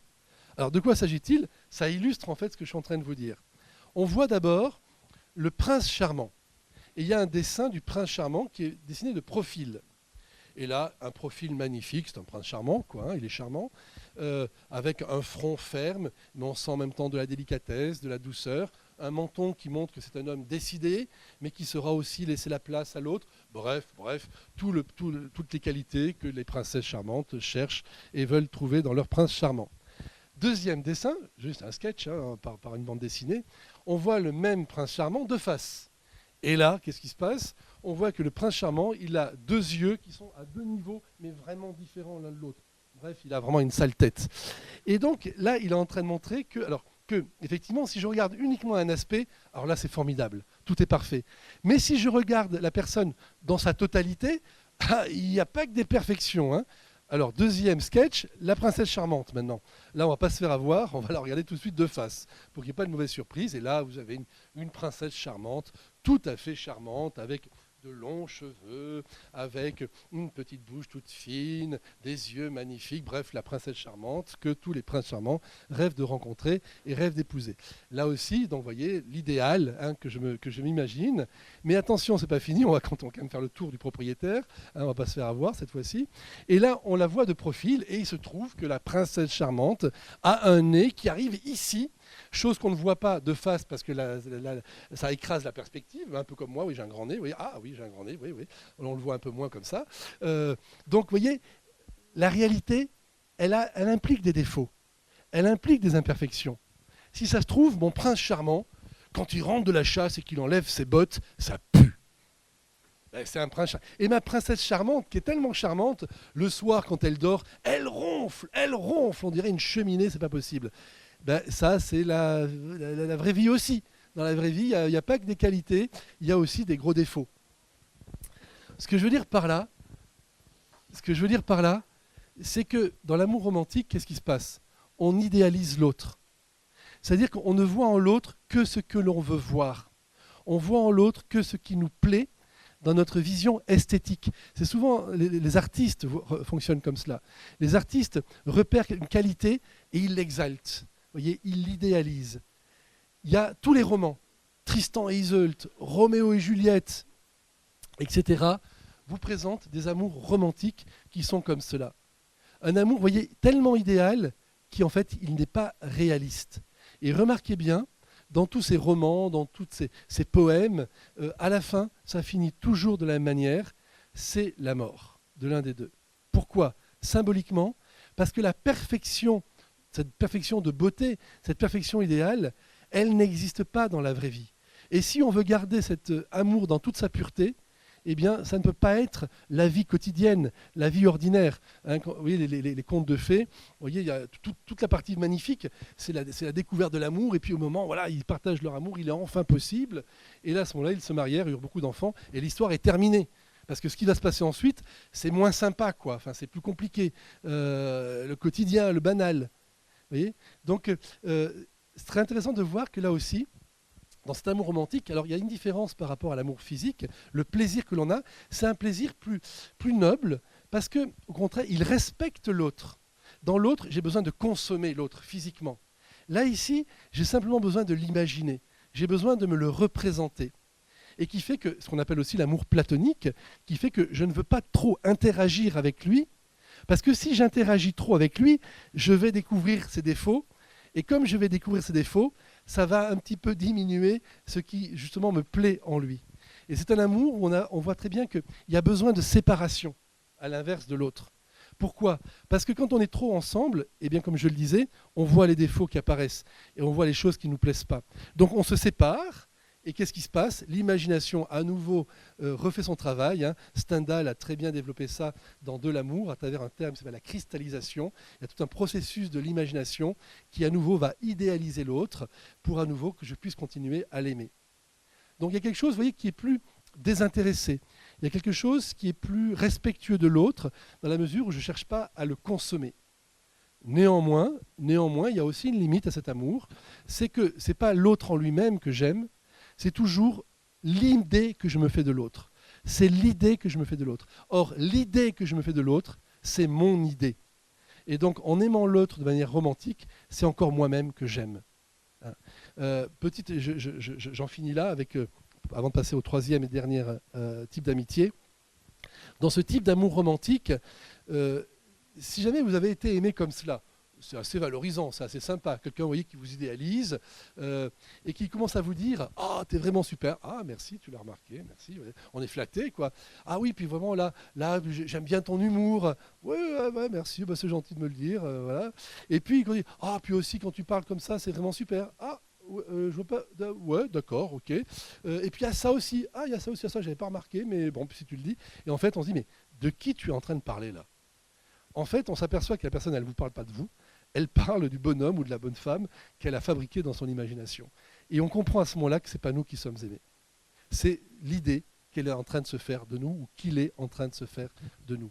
Et donc on voit qu'il y a quelque chose qui va être une limite à cet amour. C'est justement qu'à un moment donné, cet amour ne va pas jusqu'au bout de son réalisme. Je n'aime pas uniquement l'idée que je me fais de l'autre, mais j'aime l'autre réel, concret, avec toutes ses qualités, toute sa bonté. Et avec tout ça, il y a aussi des défauts, il y a aussi des choses qui sont moins agréables et qui sont moins plaisantes. Mais il y a quelque chose, vous voyez, qui est plus réaliste. Alors, troisième type, c'est l'amour qui dure plus longtemps que les autres, qui dure plus longtemps que l'amour physique, mais qui en même temps va trouver sa limite. Alors, troisième type d'amitié, ça, c'est une amitié qui est absolument extraordinaire, et c'est celle-là que les philosophes ont identifiée comme étant capable, effectivement, de donner du sens et d'apporter du bonheur, où il y a quelque chose de sacré, on va voir cela, qui est présent dans cette amitié. C'est l'amitié qu'on va appeler l'amitié de bienveillance, donc de mutuelle bienveillance. Ça veut dire quoi? Dans cette amitié, ce que j'aime en l'autre, ce que j'aime, c'est pas d'abord moi-même, c'est le bien de l'autre. Vous voyez, c'est un amour qui n'est plus égocentré. Je vais inventer un mot qui n'existe pas, mais le sens va être très évident. C'est un amour qui est altérocentré, qui est centré sur l'autre. L'autre m'apparaît comme ayant une bonté, et comme quelqu'un qui est bon, et cette bonté, elle me fait grandir. Et parce qu'elle me fait grandir, vous voyez, je suis attiré par cette bonté qui est grande. La bienveillance, c'est-à-dire que ce n'est pas un amour égoïste, ce n'est pas un amour où je veux instrumentaliser l'autre, ce n'est pas un amour où je veux jouir de l'autre, c'est un amour où je veux être ordonné à l'autre. Alors quand c'est une amitié, c'est réciproque. L'ami va aussi me découvrir comme étant cette personne qui a une bonté et qui va être aussi pour elle quelqu'un qui va la faire grandir. Donc vous voyez, il y a cette espèce de rencontre, d'un dynamisme entre deux personnes qui voient en l'autre quelqu'un de grand, quelqu'un de bon, et qui, dans la réciprocité, vont pouvoir effectivement œuvrer à la croissance de l'un et de l'autre. Alors cet amour, on l'appelle de différentes manières, donc amour de bienveillance. On l'appelle aussi, je vais vous donner un mot, je vais vous l'expliquer rapidement, un amour, je dirais, vertueux. Il y a la notion de vertu qui intervient. Pourquoi? Parce que quand je suis vertueux, cette qualité morale, quand je suis vertueux, je suis capable de faire passer l'autre avant moi. Vous voyez, je suis capable de ne plus être égoïste. Celui qui n'est pas vertueux, c'est l'égoïste. L'égoïste, il est capable de faire passer l'autre devant lui. Donc, vous voyez, mon ami me fait passer devant lui et moi, je fais passer mon ami devant moi. On comprend par là, effectivement, qu'il est nécessaire, pour que cette amitié soit possible, que je sois suffisamment éduqué, que j'ai suffisamment grandi, que j'ai suffisamment travaillé en moi cette capacité à être désintéressé, cette capacité à être vertueux. Pas d'amitié véritable s'il n'y a pas cette capacité de générosité, voilà un autre mot que je vais utiliser, à être capable d'être généreux pour l'autre.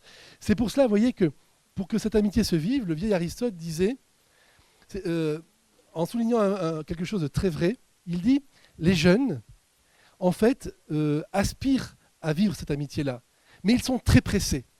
Ils veulent tout de suite rentrer dans cette intimité de cette amitié véritable. Or, le problème, le fait d'être pressé, fait qu'ils ne prennent pas le temps d'apprendre à être non égoïstes. Ils ne prennent pas le temps d'apprendre à être vertueux, parce qu'ils sont trop pressés. Et il dit, pour que cette amitié soit possible, il faut un long temps où on apprend à se connaître, sans se choisir, sans s'engager, sans dire à l'autre le sentiment que je peux avoir, pour pouvoir travailler en moi, cultiver en moi cette capacité à être généreux, cette capacité à être bienveillant. Et il appelle ça l'amour de bienveillance, donc pas réciproque. L'amour de bienveillance réciproque, c'est l'amitié, la réciprocité, vous vous souvenez. Mais l'amitié de bienveillance, c'est au fond, je lui veux du bien, il ne le sait pas, je ne lui dis pas, mais comment dirais-je, comme ça, j'apprends à le connaître, j'apprends à connaître ses goûts, j'apprends à connaître ses amis, j'apprends à connaître sa famille, et vous voyez souvent, ce que dit Aristote, c'est en vivant des amitiés en groupe où ça peut se faire, où on n'est pas uniquement centré l'un sur l'autre de manière fusionnelle, mais où la relation, elle se décentre avec les autres relations que j'ai avec les autres. Et je le vois vivre aussi avec les autres. Je ne le vois pas uniquement avec moi dans un regard fusionnel. Et donc, en prenant ce temps qui est souvent un temps qui a besoin d'être un peu long, qui est le temps où j'apprends à être généreux, à être désintéressé, j'apprends par le même fait, à un moment donné, d'être capable de pouvoir, si c'est réciproque, eh bien, de choisir cette personne comme mon ami et qu'elle me choisisse comme son ami. Et là, il y aura quelque chose, voyez, qui sera durable dans le temps. La seule amitié capable de durer dans le temps même d'une vie, c'est l'amitié de bienveillance, c'est l'amitié de la vertu. Pourquoi? Parce que la vertu, elle est quelque chose de stable. Elle est capable de supporter les tempêtes. Elle est capable de supporter les difficultés. Elle est capable de supporter les épreuves. Qui dit épreuve dit difficulté, dit souffrance. Elle est capable de supporter les souffrances. C'est un amour qui est tellement profond, et il y a un autre mot pour la désigner, on va l'appeler un amour spirituel, non pas pour dire qu'il est religieux, mais pour dire qu'il vient de ma capacité de l'intelligence et de la volonté à être généreux, à être désintéressé. C'est ça que j'appelle ici spirituel. Eh bien, il a une profondeur qui fait que, je voudrais terminer par cela, il a quelques caractéristiques qu'on ne rencontre pas dans l'amour passionnel. Première caractéristique, il est tellement profond que quand il commence à naître, je ne m'en aperçois pas. C'est très curieux. Vous voyez, tout ce qui a de la sensibilité, ça, dès que ça naît, je m'en rends compte. Je disais tout à l'heure, l'amour passionnel, je m'en rends compte tout de suite. L'amour spirituel, c'est plus profond que la sensibilité. Et quand je côtoie quelqu'un, voilà, dans tel contexte, dans tel, eh bien, on s'apprécie, voilà, très bien, mais sans plus, quoi. Oui, c'est un bon camarade, un bon collègue. Oui, on s'apprécie bien. Mais si on dit, mais tu es amoureux, tu vois, il y a quelque chose. Mais non, pas du tout. Non, on s'apprécie bien, c'est tout. Il n'y a pas de problème. Quoi. Mais on ne se rend pas compte. Jusqu'au moment où il y a une séparation, pour une raison ou pour une autre, c'est les vacances, on déménage. Et à ce moment-là, il se passe un truc très bizarre, c'est on se aperçoit que l'autre me manque. Waouh, qu'est-ce qui est en train de se passer? Vous voyez? Donc là, il y a quelque chose qui se manifeste, qu'il y a un amour qui est en train de naître. Alors après, qu'est-ce que je vais en faire, cet amour, hein? On va voir ça. Mais en tout cas, il y a quelque chose qui est en train de naître. Mais ce sur quoi je voulais insister, c'est sur le fait que je ne m'en aperçois pas tout de suite. Et je vais prendre le problème dans l'autre bout, plus important encore pour votre vie. Cet amour, il est tellement profond que peut-être je peux ne plus le ressentir, vous voyez, dans ma sensibilité, et ça ne veut surtout pas dire qu'il a disparu. Ça, c'est capital. Un amour spirituel, un amour généreux, vertueux, ne disparaît pas comme une mauvaise grippe. Pour dire quoi? Pour dire qu'avec un ami, c'est sûr qu'à un moment donné, comme je dis, notre sensibilité, elle va se fatiguer. Au début, ce que je trouvais sympa et charmant, ou qui ne me gênait pas, commence à m'insupporter. Je commence à trouver ça très désagréable. Hein, dans un couple, des gens mariés, au début, je sais pas, j'imagine n'importe quoi, je sais pas, admettons que le monsieur aimait bien fumer la pipe ou le cigare, au début, l'épouse trouvait ça très, très charmant, ça donnait un genre, ça donnait un style, et puis au bout d'un moment, le cigare ou la pipe commence à avoir une odeur de tabac froid partout, qui commence à énerver, et ce qu'on trouvait charmant, on ne le supporte plus. Et c'est normal, c'est normal. Je vous dis, les deux mains qui se frottent, quand on vit proche souvent l'un avec l'autre, nos sensibilités, forcément, elles s'entrechoquent. Et forcément, elles finissent par s'user et se fatiguer mutuellement. Qui fait qu'on peut très bien, à un moment donné, sensiblement, psychologiquement, parfois, dire « je ne le supporte plus, je ne la supporte plus ». Est-ce que ça veut dire pour autant que l'amour a disparu? Ah, sûrement pas. Si l'amour est spirituel, peut-être que je ne le ressens plus, mais ça ne veut pas dire qu'il n'est pas là. Un petit signe, je vais vous donner trois petits signes. Le premier, c'est que souvent, ce qui suffit, dans certains cas, il y a toujours des cas différents, c'est que, allez, chacun va prendre des vacances de son côté, un peu de distance, un peu de repos, et puis effectivement, la sensibilité va se reposer, la psychologie va se reposer, et à ce moment-là, l'amour qui était toujours là va pouvoir réémerger, et on sera heureux de pouvoir se retrouver. Vous voyez, donc la distance qui repose permet cela. Autre exemple, peut-être plus marquant, et ce n'est qu'un exemple, hein, je ne cherche pas, je ne juge pas dans ce domaine-là, c'est des choses qui sont très complexes et ce serait très prétentieux et surtout très maladroit de pouvoir avoir des avis très tranchés. Mais je voudrais vous citer cette anecdote qui pour moi avait été très instructive sur justement la capacité d'un amour à durer malgré les épreuves, malgré la sensibilité qui semble ne plus ressentir quelque chose pour l'autre. Cet exemple, c'est je travaillais avec un groupe de collègues. C'était une formation qu'on avait sur 2 ans. Et donc, on était amenés à se voir régulièrement pour travailler. Et au bout de 2 ans, la formation se termine. Et donc, pour fêter ça, on organise un bon repas. On était une quinzaine à peu près, ou un peu moins, une dizaine, entre 10 et 15. Et parmi donc ces collègues avec qui j'avais suivi cette formation, il y avait une personne qui, eh bien, pendant 2 ans, on a l'occasion de bavarder, d'échanger, on raconte un peu sa vie, voilà, on raconte un peu. Et elle, bon, effectivement, elle nous avait raconté que elle avait été mariée, elle avait eu 2 enfants avec son mari, et puis un jour, son mari l'a trompée avec une autre femme, elle-même furieuse, blessée, bon, on comprend, trahie, pour se venger. Elle nous a raconté tout ça, hein, donc elle-même l'a trompée, et en fin de compte, la situation est devenue impossible, et ils ont décidé effectivement donc, de divorcer. Ok, donc elle nous raconte ça, et donc on savait voilà, sa situation, et depuis elle vivait un peu sa vie, d'aventure en aventure, cherchant à se fixer, mais voilà, ne trouvant pas quelqu'un pour pouvoir se fixer. Et ce qui était curieux, moi ce que je remarquais, c'est que chaque fois qu'elle parlait donc du père de ses enfants, de son ex, comme on dit de manière pas très élégante, chaque fois elle en parlait de manière très, très douce, très, très amicale. Et puis forcément il y avait des contacts parce que les enfants, ils venaient chercher les enfants, donc ils se voyaient. Enfin, bon, c'était pas quelque chose qui était violent, au contraire, c'était plutôt apaisé. Bon, et ça m'étonnait de voir un peu la manière dont on a parlé. Et lors, donc, j'arrive à mon repas final, et donc un repas donc un peu arrosé. Moi, je suis assez amateur de vin, mais je ne tiens pas beaucoup l'alcool. Je tiens à l'alcool, mais je ne tiens pas l'alcool. Bon, c'est-à-dire que dès que je bois 2 verres ou 3 verres, je commence à parler, je maîtrise plus trop ce que je dis. Et là, c'est ce qui est en train de se passer. Donc, je prends un verre, 2 verres, et là, donc voilà cette personne qui, à nouveau, dans la conversation, reparle de son ex. Voilà, et toujours dans la même veine, toujours très, très douce, très amicale. Et moi, à ce moment-là, pour le coup, ça m'a échappé. J'ai pas du tout, j'avais bu un verre de trop, quoi. Et je lui dis, en fait, si je comprends bien, c'est l'homme de ta vie. Je lui balance ça à la figure. Si je comprends bien, c'est l'homme de ta vie. À ce moment-là, elle s'effondre en larmes. Alors, je peux vous dire, la personne, c'était une femme qui faisait du coaching pour des grosses entreprises, donc elle coachait des chefs d'entreprise qui avaient sous leurs ordres plusieurs centaines de personnes, pour vous dire que ce n'était pas une femme, je dirais, qui tombait dans la sensiblerie, quoi, qui avait quand même une certaine force de caractère, et n'était pas du genre à pleurer devant les autres. Hein. Et là, donc on est tous. Et là, je me fais engueuler par tout le monde. Mais pourquoi tu dis ça? T'as aucune raison, t'as pas le droit de dire ça. Ça te regarde pas, c'est pas tes affaires. Je dis mais je l'ai pas fait exprès, c'est parti tout seul, quoi. Je l'ai pas fait exprès, quoi. J'étais gêné. Et là, à ce moment-là, elle se relève de son sanglot et elle dit taisez-vous, il a raison. Alors là, un autre garçon, un autre verre, là, tout de suite, là, ça va m'aider.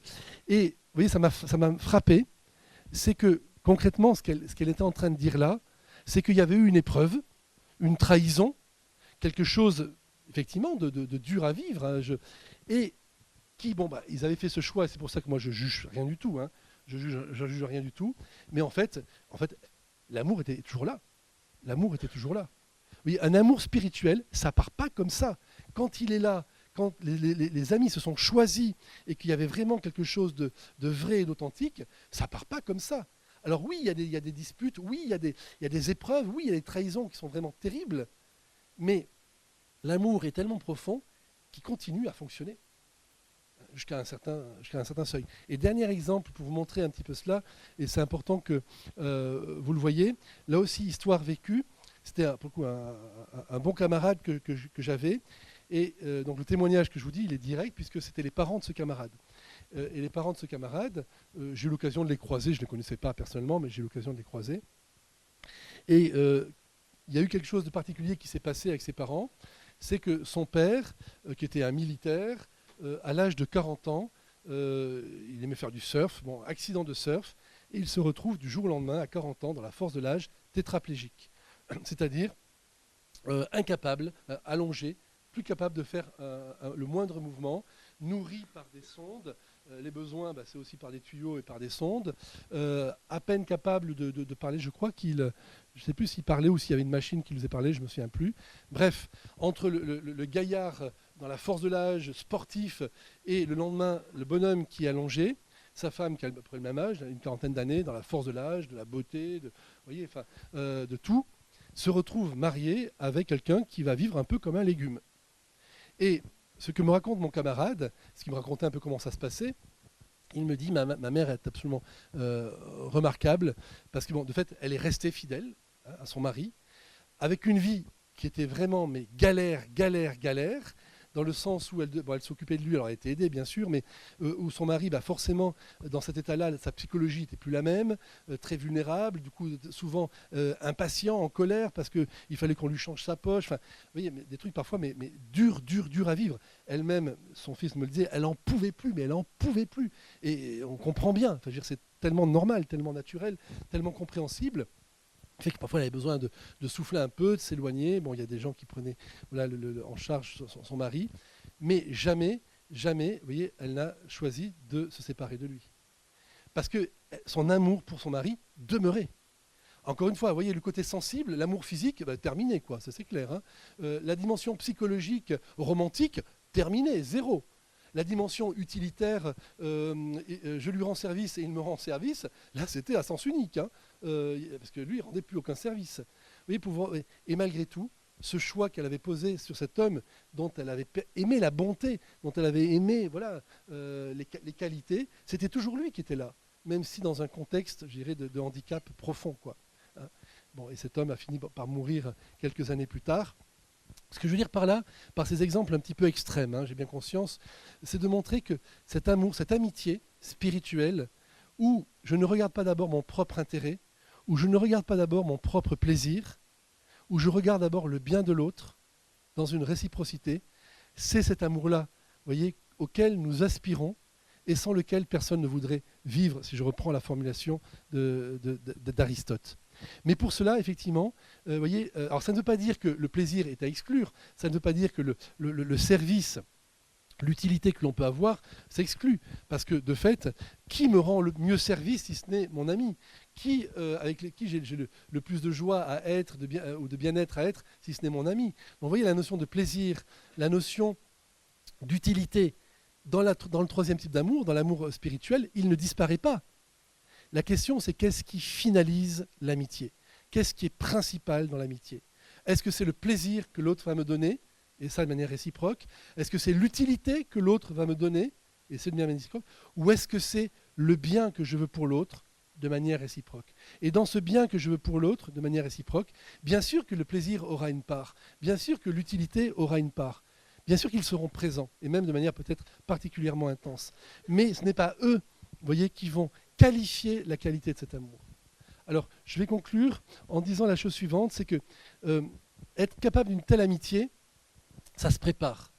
Parce que, encore une fois, et c'est notre nature humaine qui est ainsi, pour nous, l'amour se développe d'abord à partir de notre sensibilité. C'est normal, c'est la nature. Hein.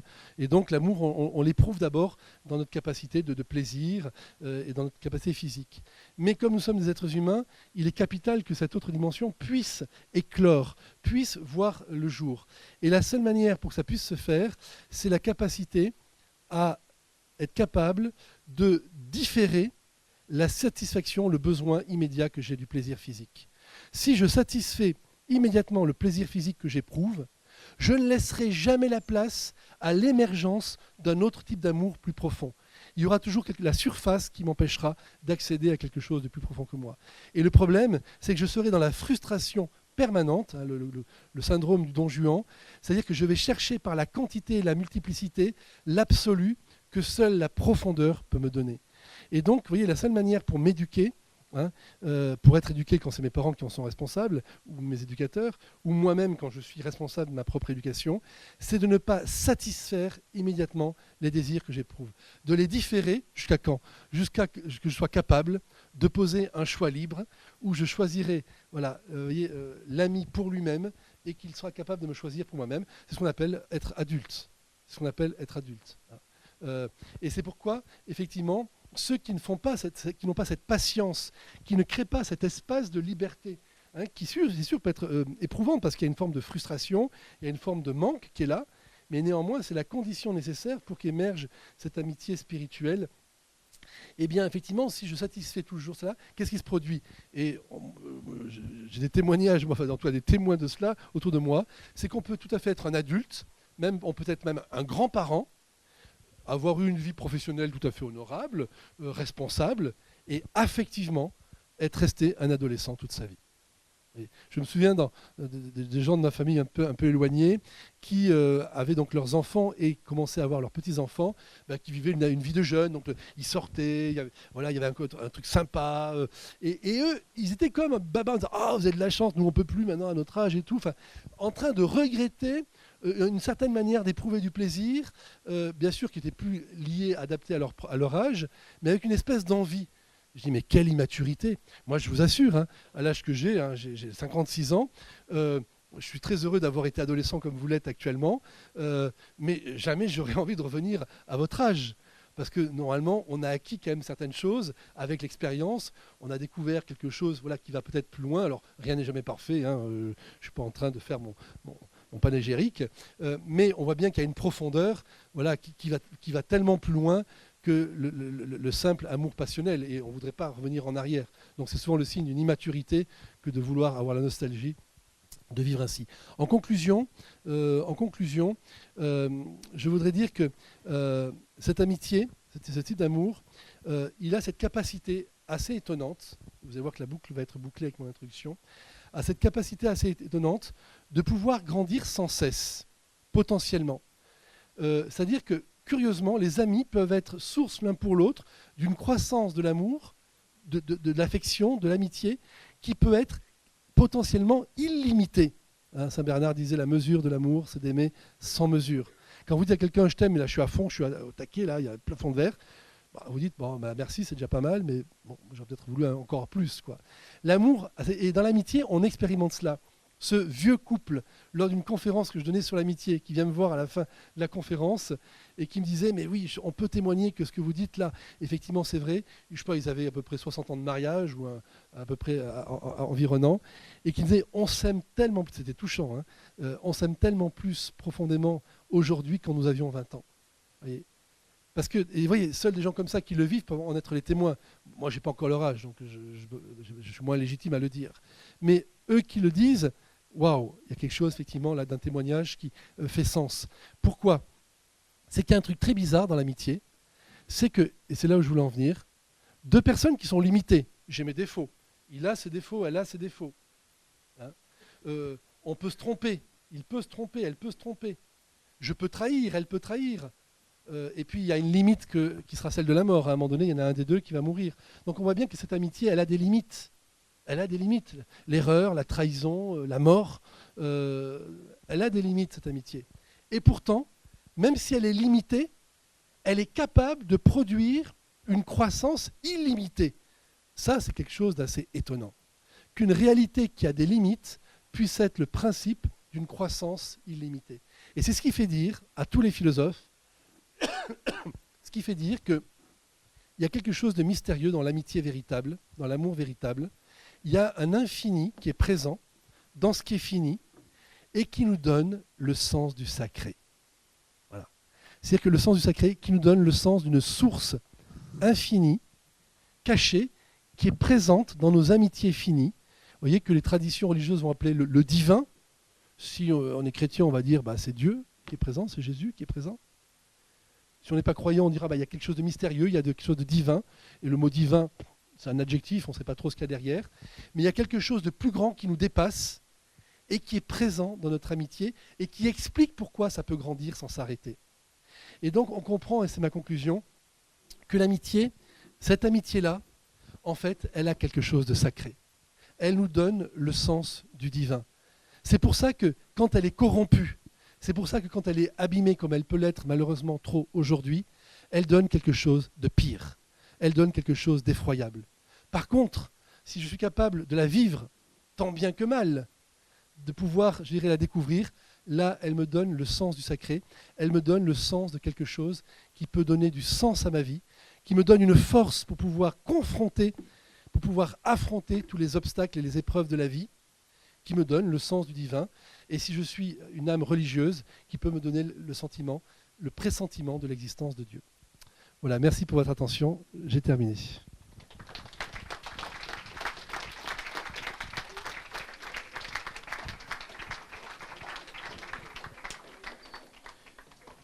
Monsieur Gaillac, un grand merci. Alors, il ne nous reste pas longtemps, il va nous rester un quart d'heure avant que ça sonne. Donc, Très rapidement, si vous avez des questions, vous faites remonter sur les petits bouts de papier pendant 3-4 minutes et on gardera les 10 dernières minutes pour répondre à ces questions. Et puis après, si quelqu'un est à l'aise pour la poser au micro, on prendra un micro. Allez, je vous laisse écrire rapidement. Dès qu'il y en a une qui est écrite, vous levez la main discrètement et je les fais remonter. C'est Mathilde, c'est ça? Non, ton prénom c'est Anne-Clara. Merci Anne-Clara.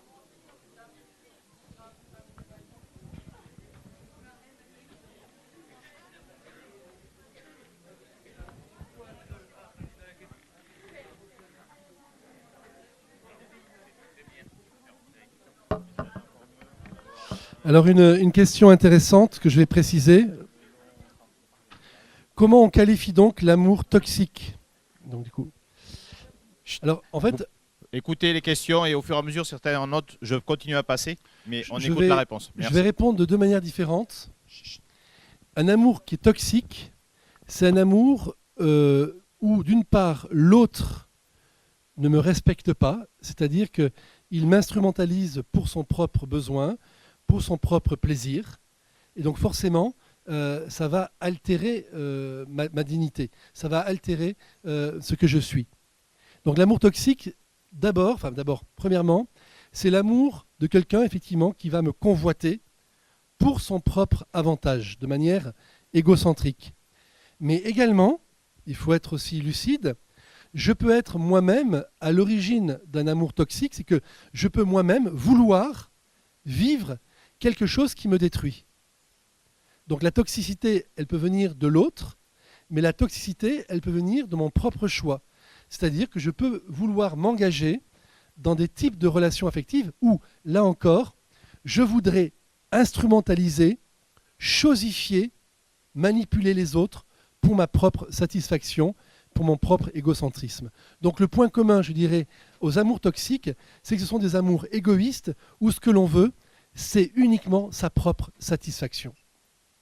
Alors quand c'est moi-même vis-à-vis des autres, ou quand moi-même je suis l'objet d'une telle convoitise de la part des autres. Donc, vous voyez, la toxicité, elle a deux origines possibles. Et parfois, elle peut être réciproque. On est toxique pour l'autre et on l'est pour soi-même.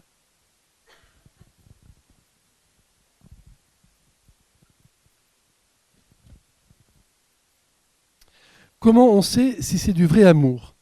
Alors, il y a quelques petits signes. Est-ce que je suis capable de patienter? Est-ce que je suis capable d'attendre? Est-ce que je suis capable de faire passer le bien de l'autre avant mon propre bien?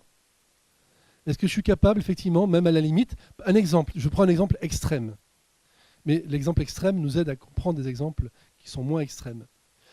Admettons, prenons le cas suivant.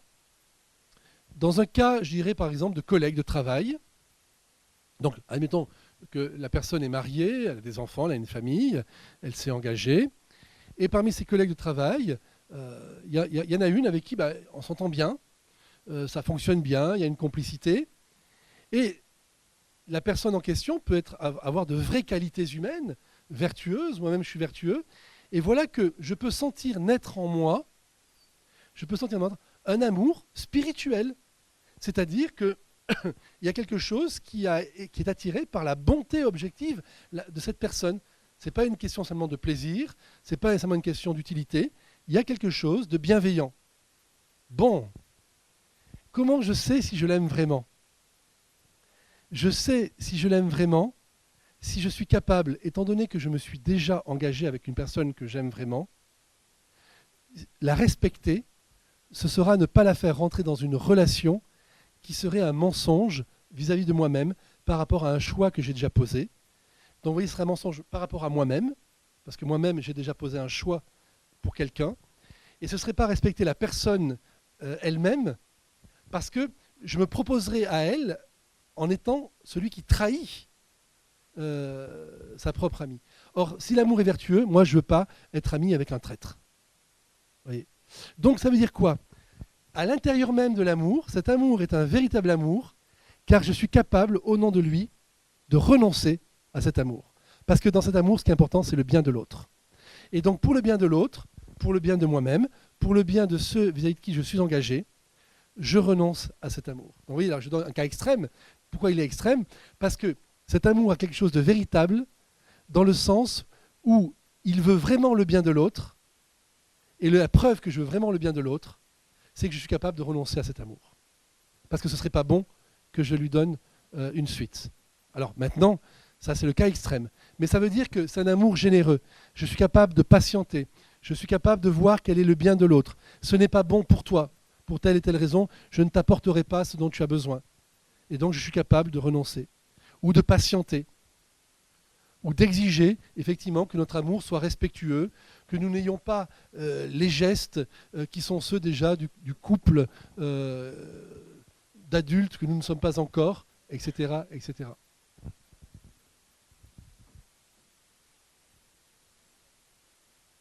Et un autre signe, c'est qu'il tient les épreuves. Face à une difficulté, face à une erreur de mon ami, peut-être face à une trahison, je maintiens mon amitié. Et là, on voit quelque chose qui est véritable et qui n'est pas simplement tourné vers soi. Est-ce que l'amitié d'enfance est une vraie amitié? Ça peut commencer à en être une. Et j'ai envie de dire, c'est peut-être un des rôles des amitiés d'enfance, de nous apprendre à vivre de l'amitié. Alors, ce n'est pas des amitiés au sens plein et plénier du terme. Pourquoi? Parce que quand je suis enfant, je n'ai pas encore la possibilité de poser un choix totalement libre. Je suis encore dépendant dans mon affectivité de mes éducateurs, de mes parents.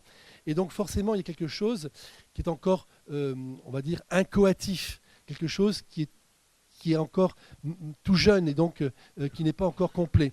Par contre, je peux commencer à apprendre à vivre une amitié quand je suis enfant, quand effectivement il y a cette dimension généreuse, et les enfants en sont capables. Moi, je suis témoin avec les miens, où il y a devant de belles choses, où au nom de l'amitié, ils sont capables de vraiment avoir des exigences entre eux. Voilà, on ne dira plus des gros mots, hein, on fera un effort. Bon, ben, c'est le signe d'une amitié qui est en train de se construire. Mais on voit bien que ça prend du temps. C'est une jolie question en tout cas. Comment on construit une relation mère-fille au bout de 15 ans d'échec total? Peut-être hors sujet. Non, c'est pas hors sujet. Parce que c'est aussi une des formes, dans l'horizon, une des formes d'amitié. Alors pour être précis, l'amitié avec les parents, c'est pas possible au sens fort du terme quand on n'est pas encore soi-même un adulte. Parce qu'il y a un type de relation. Pour qu'il y ait amitié, il faut qu'il y ait une certaine égalité. Or, dans la mesure où vous n'êtes pas encore adulte, vous dépendez de vos parents. Et de ce point de vue-là, il y a quelque chose qui n'est pas encore égal. Vos parents ont des responsabilités que vous n'avez pas encore. Donc, ce sera plutôt une relation de bienveillance, une affection filiale, une affection paternelle, qui va aussi vouloir être généreuse, bienveillante, vertueuse. Mais on n'est pas encore dans l'amitié qui implique une réciprocité avec une certaine égalité. Donc, pour dire les choses autrement, si celui ou celle qui pose la question est encore ado, c'est sûr que l'amitié n'est pas encore possible.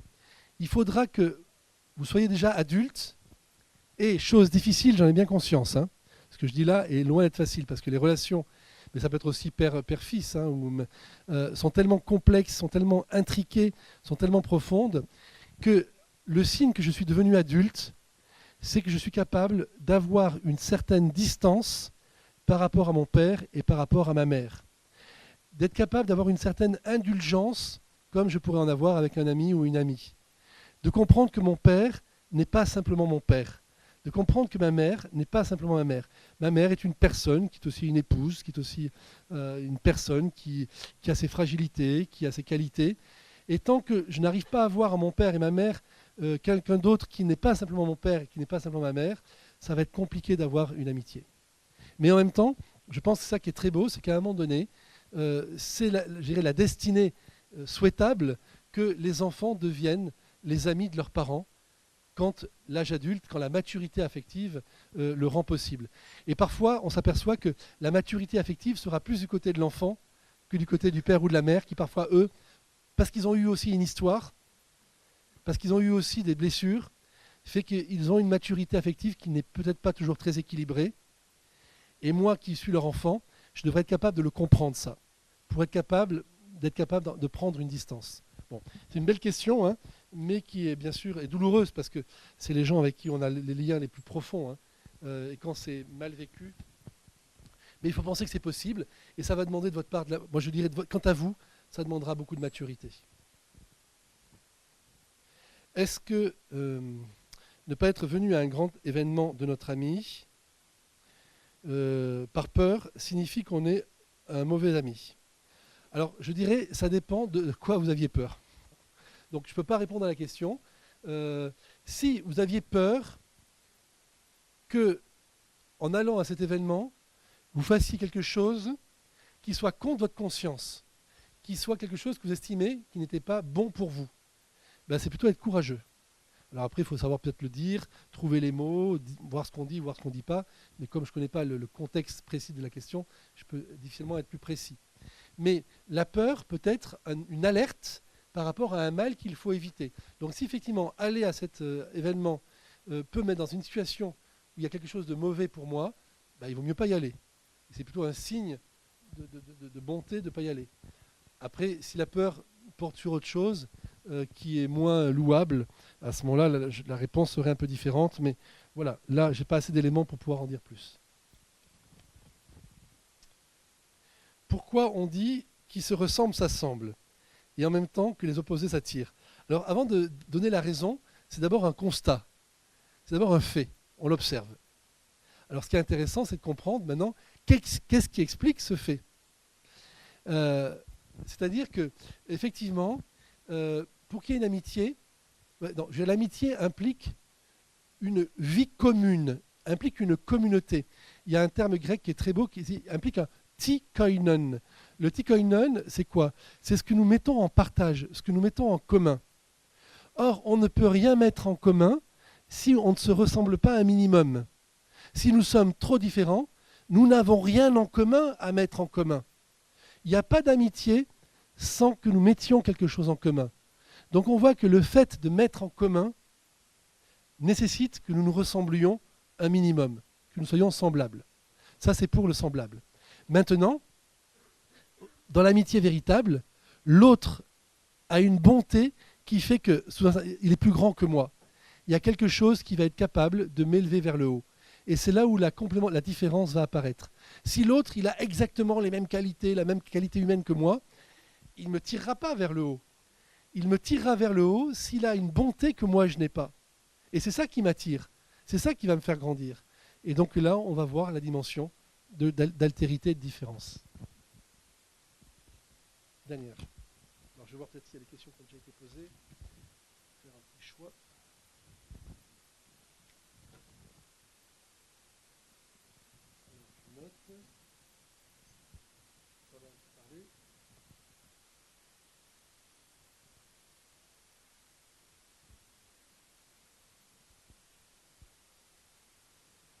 Ah oui. Alors il y a plusieurs questions et je comprends sur les amours toxiques. Hein. Belle question. Alors juste là, ce serait 2 heures de conférence. Alors, est-ce que l'amour est éternel? En tout cas, je dirais, il aspire à l'être. Tous les amours ne sont pas éternels. Vous voyez, l'amour de plaisir n'est pas éternel. L'amour d'utilité n'est pas éternel. Un amour véritable aspire à l'être. Bon,